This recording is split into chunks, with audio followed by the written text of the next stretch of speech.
On October 22, 1962, President John F. Kennedy broadcast a special message to the nation from his office in the White House.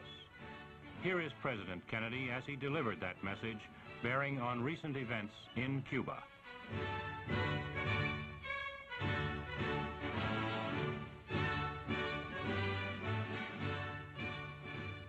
Good evening, my fellow citizens. This government, as promised, has maintained the closest surveillance of the Soviet military buildup on the island of Cuba.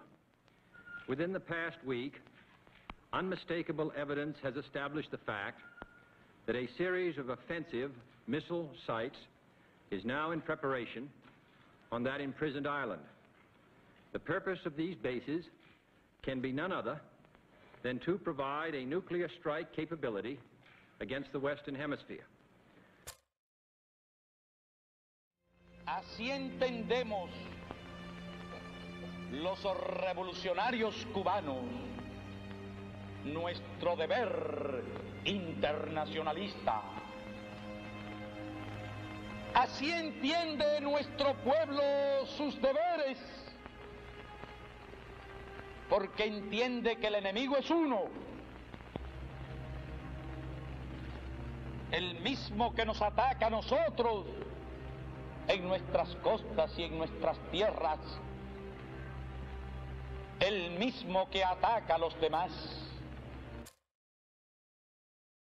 We've just learned President Obama plans to visit Cuba sometime, I think this month, but I don't know the exact date, but he does plan to visit. Is that something, as president, you would ever do? Not if it's not a free Cuba. And I'll tell you the problem with the Cuban government is it's not just a communist dictatorship, it is an anti-American communist dictatorship. On that, they're a repressive regime. There's no elections in Cuba, there's no choice in Cuba. And so my whole problem, I want the relationship between the U.S. and Cuba to change, but it has to be reciprocal. Today, a year and 2 months after the opening to Cuba, the Cuban government remains as repressive as ever, but now they have access to millions, if not billions of dollars in resources that they didn't have access to before this opening.